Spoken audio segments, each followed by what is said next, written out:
So now it is that your girl's recording. Let's go ahead. Let's talk about this. Now, Ava, Kris Tyson, we talked about with that situation, but we never got the chance. I'll talk about that afterwards, Jedi. We never got the chance to talk about what Mr. Beast response to everything that has happened. Now, some people are asking who is Ava. It is Kris that was a part of the Mr. Beast franchise. Hi, Stefan. How are you? So we're gonna go ahead. We're gonna check this out really fast. So without further ado, let's get into this next video, y'all. Let's do it. So the last 72 hours have been absolute insanity. Ah, Obviously, the situation with Mr. Beast star Kris Tyson appears to be reaching its conclusion, but I do have a sneaking suspicion that things are about to get much darker for Kris, like I'm talking about them possibly being investigated in a legal way. In today's video, we have Mr. Beast's response to the drama, his decision about what to do with Kris in general, we have things from Jimmy's past being dug up involving the Catch Me Outside girl. Basically, they're trying to cancel Mr. see, I have an issue with this already. I don't like the fact that, like, I don't know why people do this. Mr. Beast or Jimmy, in my opinion, Jimmy does so much for the humanity as it is. He puts in like all the money it is that he gets.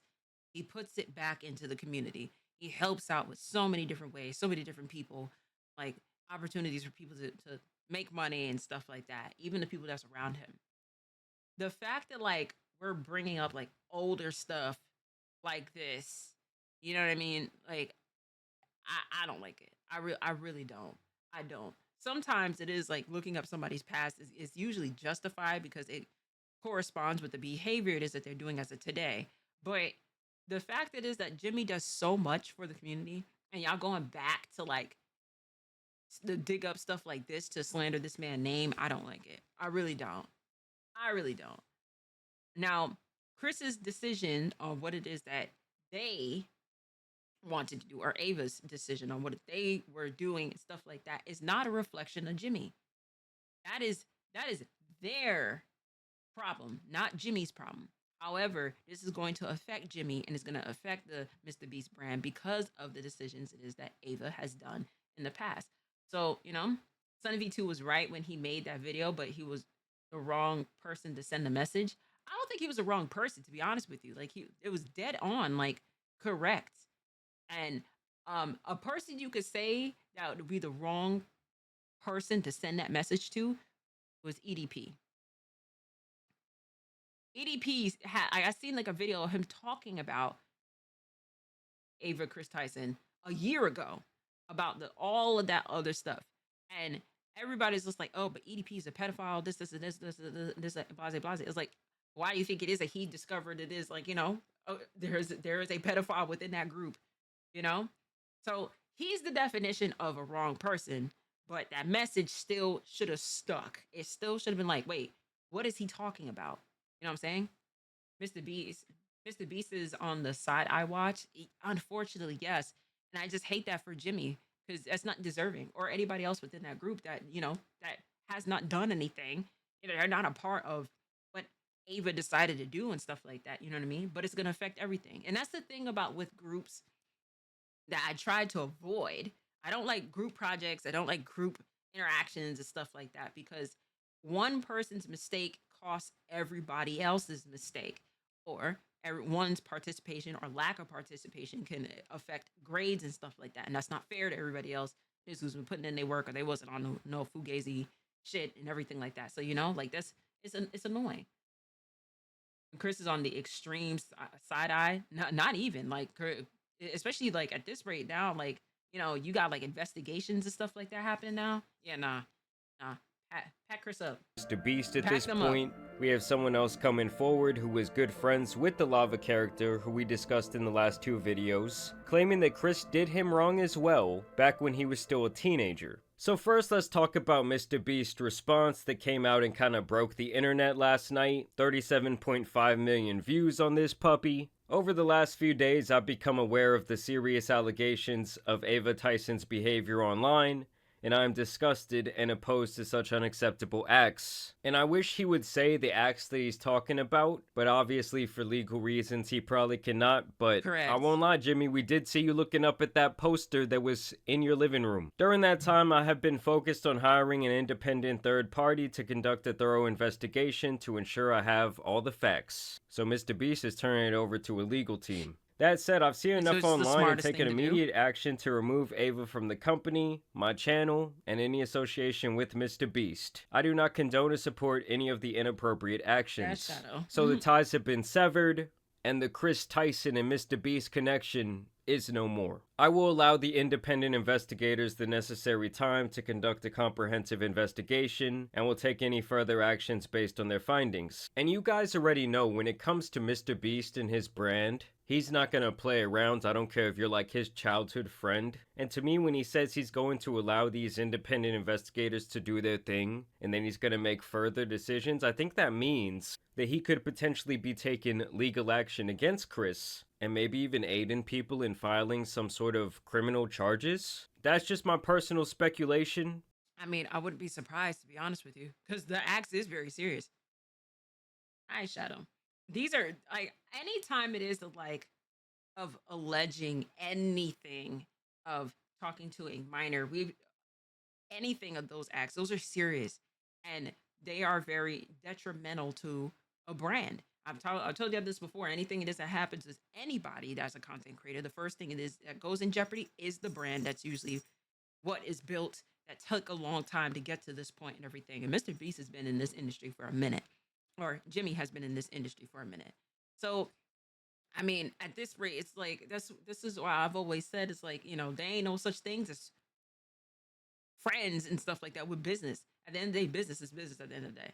So if you gotta do what it is you gotta do, even if somebody it is like taking legal action, even if it's somebody it is you had a personal friendship with, relationship with, then so be it. You gotta protect the brand by all means. But I'm not mad at Mr. Beast like tweet. Again, there are some people that is like, well, he was looking up at the picture it is that Ava had bought. This is and this. That is true. That is very true. There's but there are some things it is that we also don't know about with this and the levels of how bad this may go, to be honest. So until it is we get all the facts, we can't necessarily say too much, excuse me, of an opinion until it is that we have all of that stuff. Or at least for me, I'm gonna go based off of that.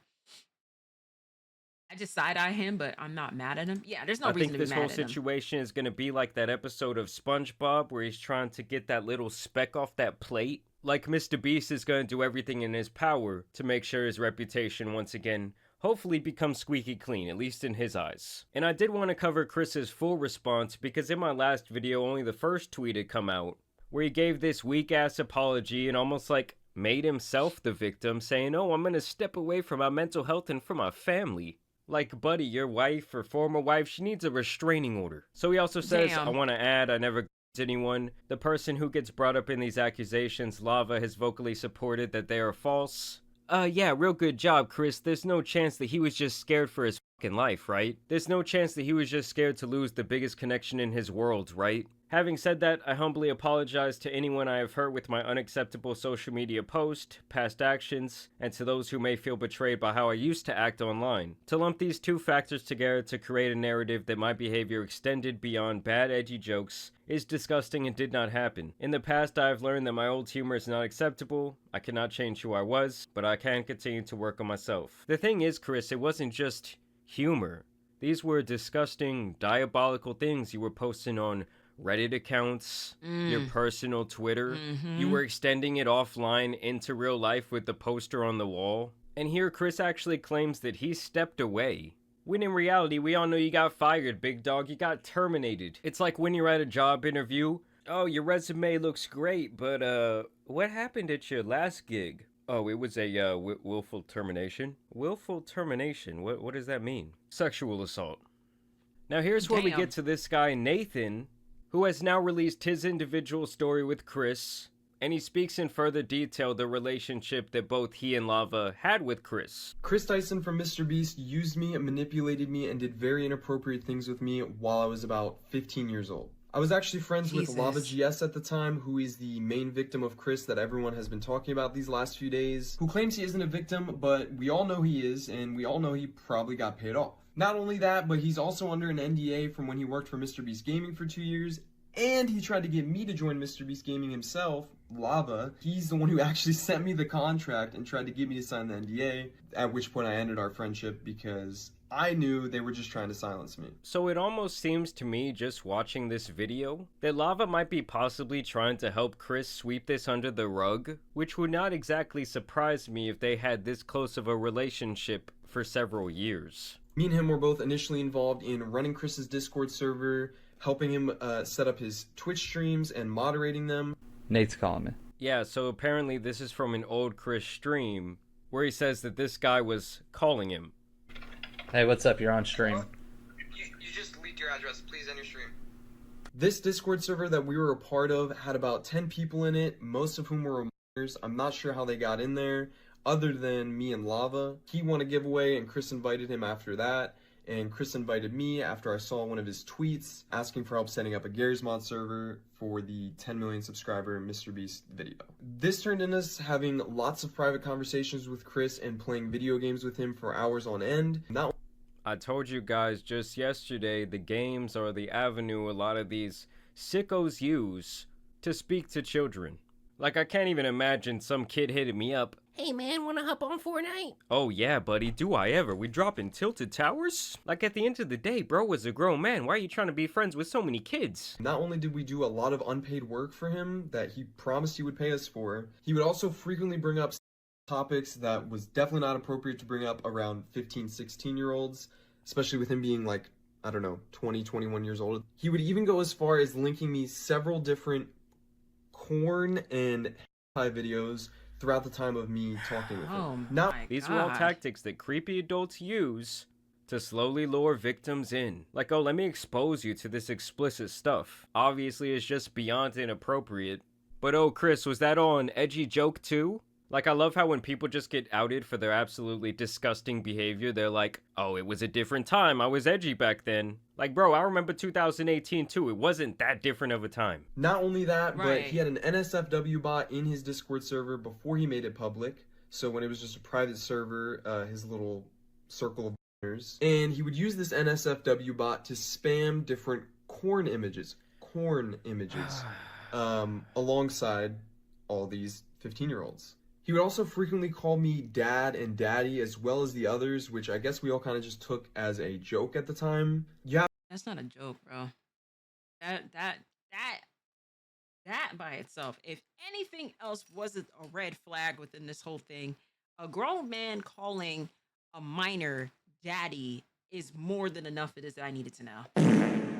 No, you don't sit there and say that jokingly. You do not sit there and say that jokingly in that type of manner. Hi, boo boo. Hello, Shadow. Hi. You want pets? Right, that's not a joke. Like, that's weird. Like, that's really weird. The fact that you're saying it like that to a child is just weird. Like, that's weird. I have to think this is someone who we looked up to at the time, we idolized, we thought was the coolest person in the world, so they couldn't really do any wrong in our eyes. And that's the point I really wanted to drive home about the Lava character, is that I still see him getting bashed a lot online, but it's like, we can't really judge him for the way he's acting when he has potentially been done so wrong for so many years and almost been, like, brainwashed. And the thing that really makes me sad is that these were a bunch of kids who probably thought, oh, we're living out our dream, we're getting to talk to our idol every day, we're getting to help him with his work. When in reality, Kris was just abusing their power and influence, and sadly these young kids couldn't see it. Now here's where we get to the portion of the video where they're trying to cancel MrBeast. First, they were trying to connect him to that creep Shadman due to this reply, where Shadman had posted this picture of MrBeast holding this blank whiteboard where he typed in there, need big T anime GF. Now, this is sick. Now, that's not cool. That's not cool. LOL, just random at MrBeast YT meme on Shad. Love it. And MrBeast says, this is all we've ever wanted, we can quit now. And don't get me wrong, it is a little strange that he says this is all we've ever wanted when they had that poster up in their house. You said, why are so many streamers being such creeps? Is it just like a small amount. I don't know. I don't want to assume every streamer is a weirdo. You as you shouldn't. You shouldn't assume everybody is a streamer that's weird. But again, you can't. It's the same thing with like celebrities. It's anytime where it is like you're watching somebody or you idolize them or like you support what it is that they do, all of that stuff. Nobody's gonna be open about the things it is that they're doing behind the scenes. They're not going to be open about that. Or some people don't even think what it is that they're doing is wrong until it is you call them out, right? So a lot of these streamers and content creators is either corny, extremely corny beforehand, got a little bit of clout, now they're just corny with money, or they just wholeheartedly just are pedophiles. And what makes it oh, it's so bad. Well, somebody's not walking in the morning. BAAPSALUL. Babs. Oh my gosh, bro. But I see there are a lot of streamers that is they're corny with money, or they're just not great people, and just it just so happens it is that these streamers ended up becoming big, or they have things of their past. It is that or what they do behind scenes that they know for a fact it is that they wouldn't want people to know. Another thing it is I will say is when you have that level of this is why I can understand why the victim doesn't believe it is that they're a victim, because this happens a lot within those type of situations like that. Like victims won't feel like it is that they're being victimized, but other people it is like, no, you're actually a victim. Sometimes like when you get manipulated, lied to, or swayed into doing certain things. Now, for instance, within this, with content creators, and you have people that's like you're helping out that person or that content creator or that streamer behind the scenes and stuff, with certain things of like their brand and stuff like that, and then you're making these promises of like, oh well, money will be involved and stuff like that. Like that, you don't feel like it is like you're being used, but you are using people. In that sense, it is that you are, you know. So this is why I said, this is why I say it is that some people do not feel what it is that they're doing behind the scenes is even wrong to begin with until it is that gets blasted, you know. I low-key wanted to be a streamer. I was building a PC to start, but I saw all this bullshit going on with streamers, and not only streamers like Twitch and Kick are doing some shady things. I would not let other streamers define who it is that you are at the end of the day. This is why it is I'm still doing what it is I'm doing to this day, because none of these streamers that are out here doing these fugazi shit is going to define me, my actions, my morals at the end of the day, what it is that I stand for. Now, like I said, everybody it is not perfect. Everybody it is like got their own levels of a past or what it is that they did before and stuff like that. But there again, when it comes down to business, you gotta learn how to damage control these things. You gotta learn how to maneuver through them, and I have to come to the point of acknowledging, hey, this came up. I apologize. Yeah, like that was stupid. This isn't this. I don't know what it is I was thinking. Or you need PR people. Have some people on your team to go through like your old stuff, just in case, because you could be laughing at something or what somebody would consider to be offensive that could get you packed up to this day. You know what I mean? Like you gotta be careful with this. You could still be a streamer, you can still do content creation, but you need to make sure it is that you have the right people around you, the people it is that want to see the best for you at the end of the day. And you got people it is that gonna pull your coat to get you out of situations and stuff like that you don't need. You know, there are some immediate no's like Kris, Bruce, Dream, Shadman. Yeah.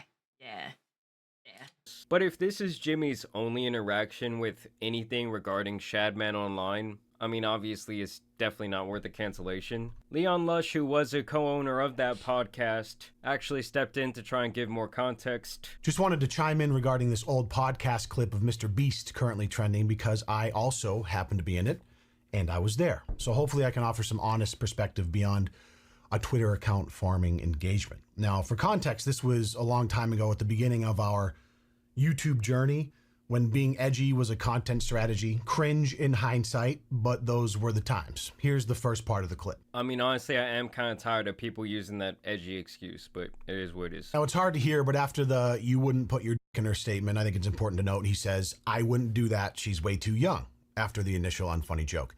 Also relevant was our general demeanor at the time, as he also said this at another point in the podcast. Don't tell me manifestation isn't real, because here we are, almost a decade later. But I think we also have to say that comments like that, like, I don't know, I just don't really find any humor in them. Like, I'm sure this dude right here might have a daughter or a son, and if somebody talked that way about them when they were 14 years old, well, he'd probably want to take a bat to their head, but I digress. The other clip going around of Jimmy is something that I'd seen many times over the years, where basically he just uses a slur against gay people during one of his infamous live streams. QQ, shut the f up, you stupid. If the video was lived, how would I call you a stupid? Exactly, it's not lived, dumbass. So yeah, I guess I just don't think that either of those clips really warrant a cancellation. After all of this, am I kind of looking at Mr. Beast at least a little bit sideways? I mean, I won't lie to you guys. Yes. I mean, honestly, I do hope that we get a more detailed response from Mr. Beast sometime in the future. Probably when it legally makes a little bit more sense for him to do so, but yeah, this was Mr. Beast's response. I think that the information that we got from Lava's buddy was probably the most interesting part. Hearing Mr. Beast cuss is you know what I mean? That's something it is like, yeah, you be cussing? Part of this video, What's up, Mr. because J? it just makes Kris look even worse. It's like there wasn't just one Lava, there was apparently 10. So yeah, we're gonna see where this leads. Of course, I will continue to keep y'all updated, but as always, I do want to thank you guys for watching today's video, dropping a like and subscribing. But as you guys know, it's been your boy, the Tan Superman, and some other Mr. Beast drama out he needs to be covered, so I'm out. Peace. The situation is just really unfortunate, man. It's really unfortunate. The fact that he has black and gay people on his videos and he's saying this, like, it's stuff like this. This is why I always say you gotta be mindful of the things that is you say, even like younger versions of yourself, because you're not the same person as who it is that you was years ago, 5 years ago, 10 years ago, a year ago. All the other stuff. You learn from the mistakes and everything of that nature. I've always said this before. Like an example, the Boondocks. Love the Boondocks. Hilarious. Some people consider the Boondocks an anime, but you know, to each its own. That's subjective. The Boondocks would never survive in a society like this today. With some of the things it is that they talk about, the episodes it is that's being of real life scenarios or things in question, it wouldn't survive with stuff like this today because of they're kind of cancelable content if we're going to be honest. So this is why it is that I say like you really need to be mindful of the things it is that you say, you put out there, the things it is that you laugh at, because those things can able to come back and bite you, myself included, because you know what I mean? Like I try to say that within my group of friends, family, all that stuff. Everything it is you do has a consequence behind it. You know, and I'm not perfect either, because I'm sure it is that there's somebody that's gonna look up an old tweet and be like, excuse me, Ari, what's this? You know, so I'm also part of that as well. Yeah, we don't need a Boondocks today's life because we are woke and realize what's wrong, what's right, and extra sensitive. Yeah, I ain't gonna lie, my flight to DreamCon and back home was crazy. I had to put Jamaican music. Hopefully, it is that you had fun at least. But all right, Jamari, shout outs to you. Thank you so much for the video. Hi, Brave. Shout outs to y'all in the chat. Shout outs to you at home. I will catch y'all in the next video.